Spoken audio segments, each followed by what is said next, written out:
The funeral home was silent except for my sister Patty's bitter whisper. She never loved her anyway. My brother Dennis nodded, adding loud enough for everyone to hear. Mom's just here for the inheritance. Dad finally saw through her act. I felt my daughter Ruby's small hand squeeze mine as she looked up at me with those big brown eyes, the same eyes as her grandmother Judith, the woman they were talking about, the woman who'd been dead for 3 years. Even Pastor Thomason shifted uncomfortably in his chair, his Bible clutched tighter than usual.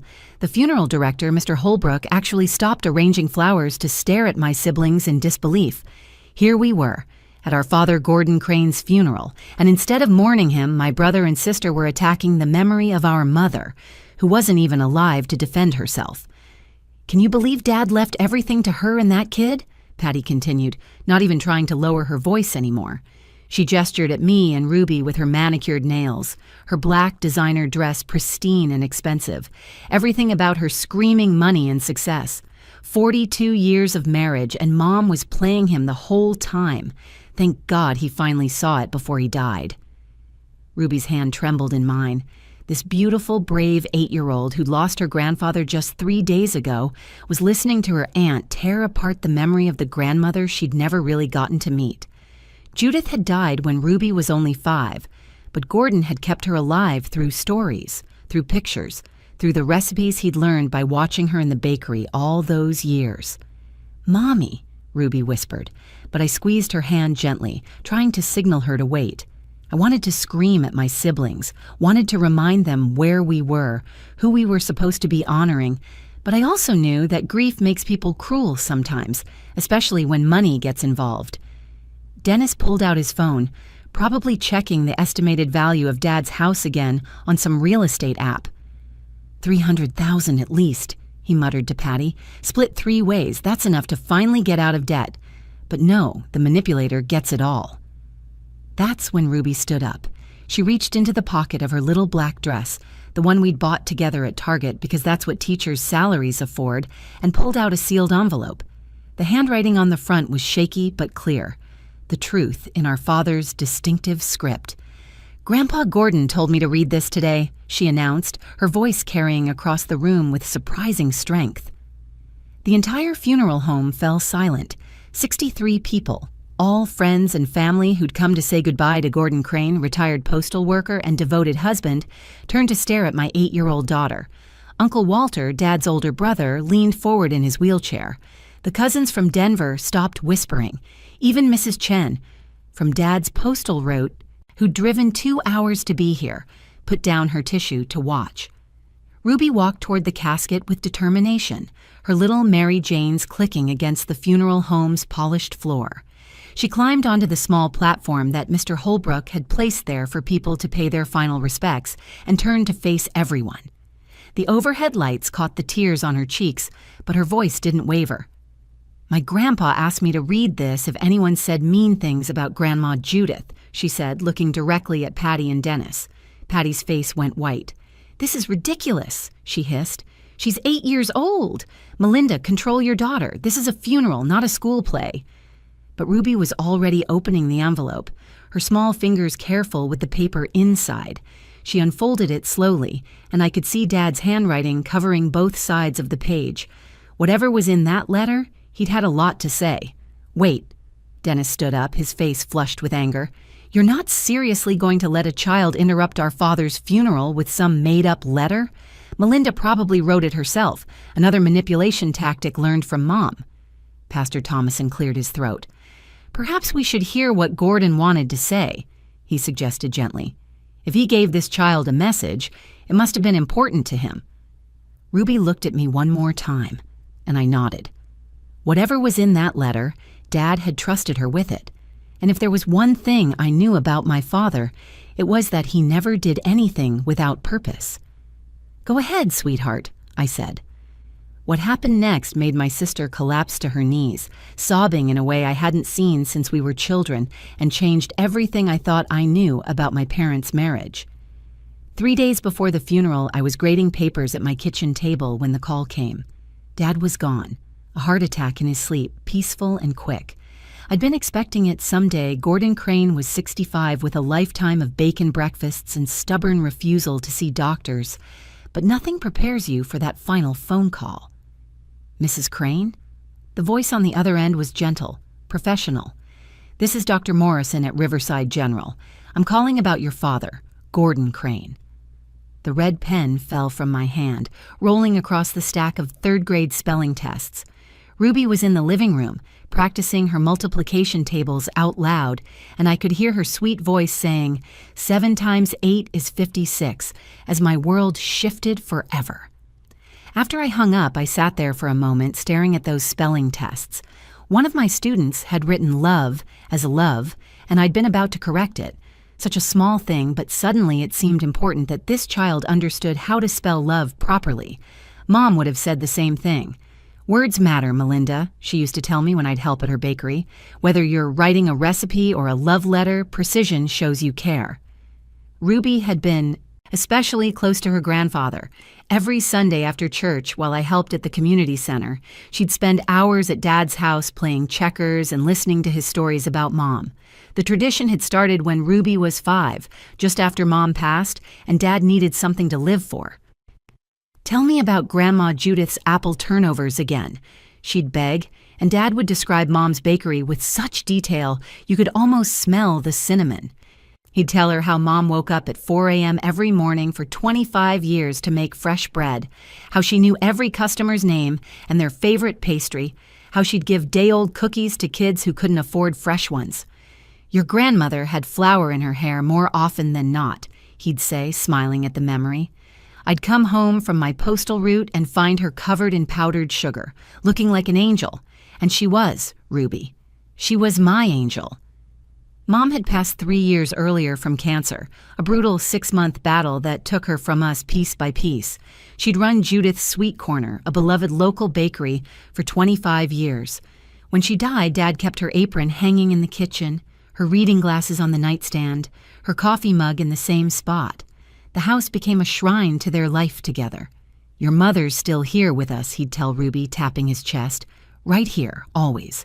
When you eat her recipes, when you help others like she did, when you choose kindness even when it's hard, that's Grandma Judith living on. But my siblings saw things differently. Patty, 4 years older and always Dad's princess, had expected to inherit Mom's bakery. She'd already had plans to sell it to a developer who wanted to turn it into a juice bar. When Mom left it to me instead, knowing I'd keep it running exactly as she had, while Patty would have sold it immediately, something broke between us. Unbelievable, Patty had said at the will reading, her voice sharp enough to cut glass. 20 years in real estate, I could have made that bakery worth 10 times what it is, and she leaves it to the elementary school teacher who can barely balance her own checkbook. Dennis, the baby of the family at 36, sided with Patty like he always did. He'd been living paycheck to paycheck as an insurance adjuster, always asking Dad for small loans he never repaid. They'd convinced themselves that Mom had manipulated Dad, that their 38-year marriage had been some kind of con game. Mom played favorites, Patty would say at every family gathering, usually after her second glass of wine. She turned Dad against us. Remember how she always made sure Melinda got the biggest piece of cake, the best Christmas presents? She groomed her to be the favorite. Dennis would nod along, adding his own poison to the mix. Remember how she always pushed Dad to update his will? Every few years, another revision. Classic manipulation. She was probably hiding money somewhere, playing the poor, baker while stashing cash away. The truth was simpler. Mom left me the bakery because I'd worked there every summer since I was 14. I knew every recipe, every regular customer, every supplier. I understood that the bakery wasn't about money, but about community. Patty saw dollar signs where Mom saw neighbors. Dennis saw an asset where Mom saw a legacy. Now Dad was gone too, and the vultures were circling before his body was even cold. The funeral was scheduled for Thursday afternoon. Wednesday night, we gathered at Dad's house for the wake. That's when things got ugly. Patty arrived in her Mercedes, designer black dress pristine, real estate agent smile plastered on her face. She walked through Dad's front door like she was already calculating square footage. Well, at least we can finally sell this dump, she announced, surveying Dad's modest home. "Split everything 3 ways and move on. I already called my colleague at Century 21. She says the market's perfect right now." "The house isn't being sold," I said quietly, setting down the casserole I'd brought from Mrs. Patterson next door. Dennis nearly choked on his beer. "What do you mean, not being sold? It's worth at least $300,000. Split 3 ways, that's $100,000 each." Dad updated his will last month. The silence was deafening. Patty's perfectly painted lips formed a thin line. Updated how, exactly? "He left the house to Ruby, in trust until she's 18. The explosion was immediate. Patty's voice echoed through the house where we'd grown up, where Mom had bandaged our knees and Dad had taught us to ride bikes in the driveway. "Of course he did. You probably manipulated him just like Mom manipulated everyone, using your kid to get sympathy. Poor single mother Melinda. Can't make ends meet on a teacher's salary. Better guilt Dad into leaving everything to precious little Ruby." "Don't you dare bring Ruby into this," I warned, my hands shaking as I arranged the sympathy cards on Dad's coffee table. "Why not? You've been using her since Mom died. Every Sunday, sending her over there to work on Dad, reminding him of Judith, making sure she mentions how hard things are, how expensive school supplies are getting, how the car keeps breaking down. You learned from the best, didn't you? Mom taught you well how to play the victim, how to make everyone feel sorry for poor, struggling single mom Melinda." Dennis jumped in, his face red with anger and alcohol. "She's right, Melinda. We all know what you've been doing.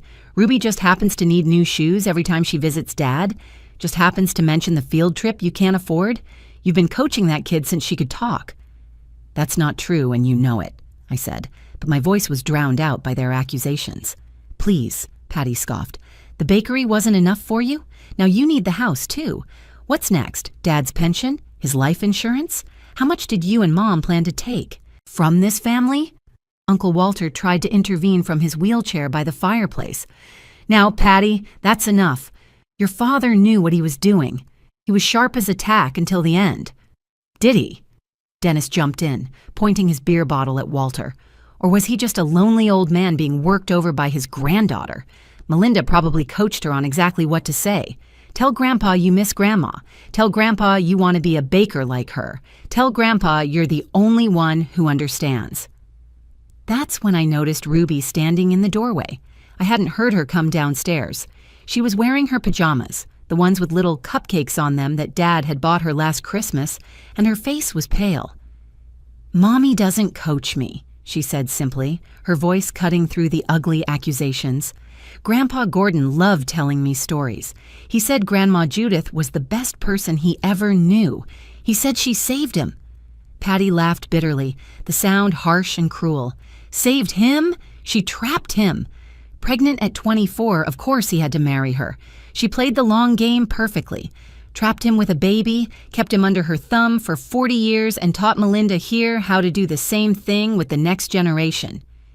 "You don't know what you're talking about," Uncle Walter said sharply. "I was there, Patricia. I saw how they were together." "You saw what she wanted you to see," Dennis insisted. "Mom was smart. She knew how to play the loving wife in public. But we know the truth. We know she controlled everything, every decision, every penny. Dad couldn't buy a pack of gum without her permission." That's when Pastor Thomason arrived for the wake, and even he could feel the venom in the air. He stood in the doorway holding his Bible and a covered dish from his wife, looking between us with obvious discomfort.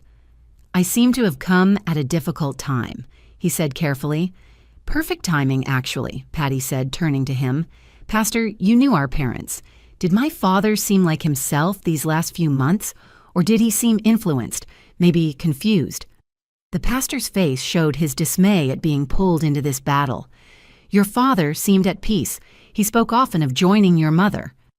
The wake ended with Patty and Dennis huddled in the corner, whispering about contesting the will, about Mom's psychological manipulation, about how they'd been cheated out of their rightful inheritance. They were already planning their legal strategy, while Dad's body waited at the funeral home, not even in the ground yet. The morning of the funeral, Ruby came into my room holding an envelope. The sunrise was just beginning to filter through the curtains, painting everything in soft gold, and she was already dressed in her black dress and shiny shoes. "Grandpa gave me this last Sunday," she said, climbing onto my bed. He made me promise to read it at his funeral, but only if Aunt Patty and Uncle Dennis were being mean. About Grandma Judith. I studied the envelope carefully.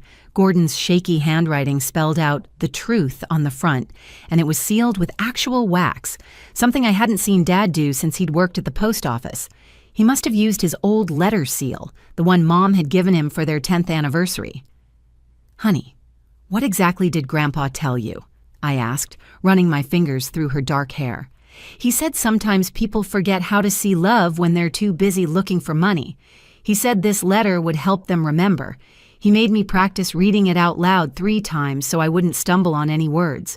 "You practiced reading this?" Ruby nodded solemnly. "Every Sunday for the last month. He said it was important I read it clearly so everyone could hear. He said Grandma Judith would want the truth to come out if people were telling lies about her." I was torn completely. Part of me wanted to protect my father's funeral from more drama. The last thing I wanted was to turn his memorial service into a battlefield. But I also knew Dad never did anything without careful thought.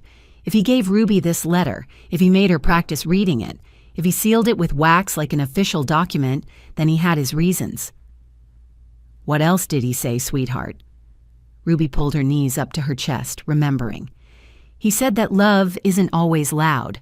Sometimes it's quiet, like how Grandma Judith would put extra cookies in his lunch without saying anything, or how she'd warm his side of the bed with a heating pad on cold nights before he got home. He said Aunt Patty and Uncle Dennis forgot the quiet love because they were listening for something else." "Did he seem sad when he gave you this?" "No," Ruby said, surprising me. "He seemed ready. He said he'd been waiting to tell the truth for 3 years but wanted to do it right. He said you'd know when the time was right, and I should follow your lead." At the funeral home, the tension was palpable from the moment we arrived. Patty and Dennis had positioned themselves in the front row like vultures, occasionally whispering to sympathetic relatives about their poor father and how he'd been deceived for years. They made sure everyone heard their theory that Mom had hidden money, that she'd secretly controlled everything, that the will was suspicious. "You have to wonder," Patty was telling Cousin Margaret loud enough for everyone to hear, "why Mom was so insistent about updating the will every few years. What was she hiding? What was she planning?" Dennis nodded along, adding to anyone who would listen. Dad never bought a new car, never took vacations, worked for 40 years. Where did all that money go? Mom's bakery barely broke even, supposedly. The math doesn't add up. During Pastor Thomason's eulogy, he spoke beautifully about Dad's dedication to his postal route, his love for his family, his devotion to the community. When he mentioned Mom and Dad's marriage, calling them an example of enduring love, Patty actually scoffed, the sound echoing in the funeral home. That's when she said it, that horrible whisper meant to be heard. He never loved her anyway. Dennis nodded, his voice carrying across the room. "She's just here for the money." Several relatives gasped. Mrs. Chen from Dad's postal route shook her head in disgust. Uncle Walter gripped his wheelchair arm so tight his knuckles went white. Even Mr. Holbrook, who had probably seen every kind of family drama in his 30 years as a funeral director, looked shocked. Pastor Thomason paused mid-sentence, clearly uncomfortable, his Bible trembling slightly in his hands. "Perhaps we should remember that we're here to honor Gordon," he said gently. "We are honoring him," Patty shot back, "by finally telling the truth about his sham of a marriage." The disrespect to both my parents' memory was unbearable. Here was Dad, lying in his casket 10 feet away, and his own children were tearing apart everything he'd held dear. I felt rage building in my chest, but then Ruby tugged on my hand. "Now, Mommy?" she whispered, her eyes bright with determination. I looked at my daughter's face, so much like her grandmother's, filled with the same quiet strength Judith had shown through every challenge. Dad had trusted Ruby with his truth, had prepared her for this moment. Who was I to stand in the way of his final wishes? "Now," I said, squeezing her hand once before letting go. Ruby stood up, and the envelope in her small hand seemed to glow with purpose. Ruby walked to the casket with the confidence of someone carrying out a sacred mission. She climbed onto the small platform the funeral director had placed there and turned to face everyone. The afternoon sun streaming through the stained glass windows created a halo effect around her small frame.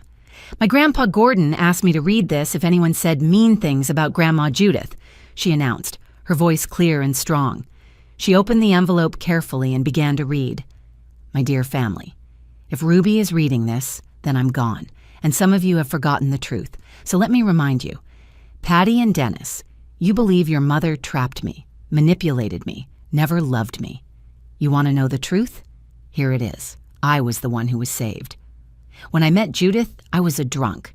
Not a heavy drinker, a drunk. My father was a drunk, his father was a drunk, and I was heading down the same path at 23. I'd already lost 2 jobs, crashed 1 car, and spent more nights in jail than I care to remember. Your mother didn't trap me with pregnancy. She saved me with love. Patty's face went white. Dennis set down his phone, his mouth hanging open. Ruby continued, her voice never wavering. Yes, she was pregnant when we married. But what you don't know is that I begged her to marry me. She wanted to wait, wanted me to get sober first. She was prepared to raise Patty alone rather than tie herself to an alcoholic. She'd seen what alcohol had done to her own father. She said she'd rather be a single mother than watch another man destroy himself with drink. But I fought for her, for us. I went to AA meetings. I got a sponsor. I threw out every bottle, avoided every bar, changed every friend who enabled my drinking. I got sober for her, stayed sober for 42 years because of her. Not one drink, not even at your weddings, because I knew one sip would betray everything she'd given me by taking a chance on me. Uncle Walter was nodding, tears streaming down his weathered face. It's true, he said quietly. I drove him to those first AA meetings. Judith saved his life. Ruby kept reading, Dad's words filling the silent room. The money you're so concerned about? Your mother could have married Richard Brennan. Remember him? The developer who courted her before me? He had money, stability, a future. He sent her roses every day for a month, promised her a house with a white picket fence, vacations to Europe, everything a young woman dreams of. She chose a postal worker instead, a recovering alcoholic with shaking hands and no prospects. She chose love. Every penny we saved, she earned through that bakery, working 16-hour days while raising you 3, while supporting my recovery, while being the backbone I never deserved. She never threw my past in my face, never made me feel less than, never once complained about the life she could have had.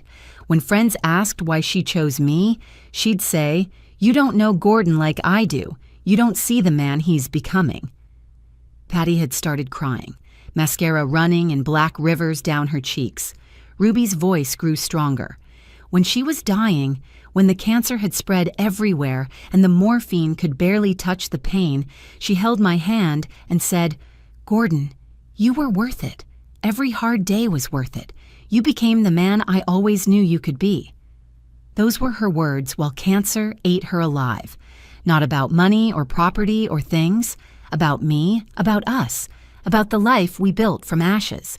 The bakery went to Melinda because she's the only one who understood what it meant to your mother.